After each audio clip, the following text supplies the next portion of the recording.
За энэ хуулийг дэмжиж байгаа. Тэгтээ их оройтсон бороо гэдэг шиг одоо Улаанбаатар хотод маань дахиад хот төлөхөд сургууль барих зай талбай одоо өндөө орог байхгүй дээ. Уул нь бол нэг 15 жилийн өмнө нэг энийг санаачлаад хийсэн байсан бол уул нэг зүв байсан. Хоёрдугаарт одоо шинэ төлөлт одоо энэ сэлб дэд төв баян ушуу зэрэг шинээр төлөвлөж байгаа гэр орооллын төлөлтүүдээр бол яг энэ стандарт өрөм журмыг бол бариад явах хэрэгтэй. За томоохон үнэтэй хотгонууд байна. 10 сая, 7-8 сая гээд нөхдүүд байшин бариад ашиг нь олдог. Тэнгуут нь тэнд нь улсын сургууль төлөвлөлнө гэхээр тэр тухайн компаниуд гаргана гэж энэ сургуулийг өөрийнхөө хөрөнгөөр Тэгвэл ашигын тэр хүмүүсийг одоо хүртдэг, татвар төлөгчдийн мөнгөөр сургуулийн бид нэр очиж барьж өгдөг гэдэг ийм концепцээр явчих юм биш байгаа. Тийм учраас яг ер нь бол ямар ч гэсэн төлөвлөнө.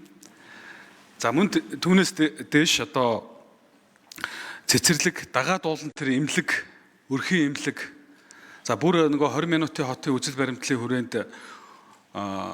замын төвжирэлтэй бол шууд холбогдож байгаа. Хүүхдийн хичээл амралт эхлэхээр замын төвжирлэл одоо эрс буурчдаг.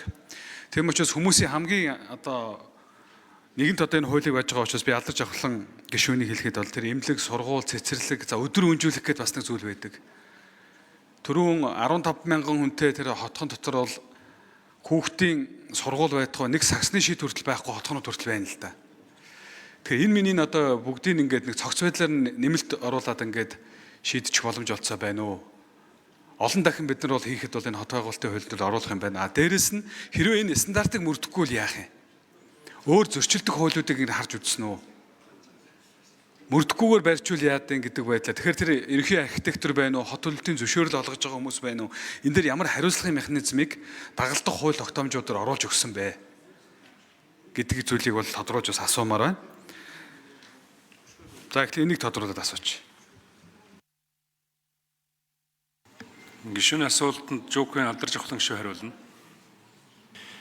За Эрдэнэт гишүүний асуултанд хариулъя. За Эрдэнэт гишүүн бол маш чухал асуудлыг хөндөж байна. Нэгдүгээр бид нар хүний хүчин зүйлээс гаргах гэж энэ хуулийг санаалж байгаа. Нэг албан тушаалтны хүчин зүйлээс тэр хүнд одоо субъектив байдлаар объектив байдлаар хандхаас гаргахын тулд энэ хуулийг санаачилсан. За та хэд маань одоо сая ярьж байгаа саналуудаа нэгтгэхэд за ажлын хэсэг одоо байгууллагуудад ажиллана гэж төлөвлөж байгаа. Бас энэ хуулийн дээр зарим нэг заалт нэмээг бол одоо бид нар бол дэмжиж ажиллахад бэлэн байгаа. За зөрчлийн хуулиар одоо хариуцлага асуудал нь орж ирж байгаа. Хэрвээ энэ хуулийг биелүүлээгүй бол зөрчлийн хуулиар заагдсан арга хэмжээнд авагдана гэж байгаа. Тэгээ энэ хуулийн дагаж мөрдөх журмын хуулийн дээр ч бас байж байгаа. Юу н энэ хууль нийцүүлэх шаардлага бас тавина гэж байгаа. Ярднат гишүүн. Өмнө одоо төлөвлөлтөд автсан одоо нөгөө А даалгавар гэж юм байдаг штэ.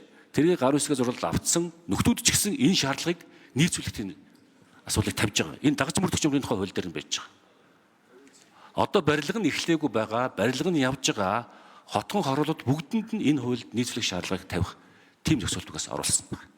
Тэгэхээр одоо ажиллаар үзэж байгаа хүмүүсд энийг бол заавал хийх ёстой гэж би одоо хуулийн агчид үзэж байгаа юм аа. За Скватер Эрдэнэт гишүүн тодруулъя.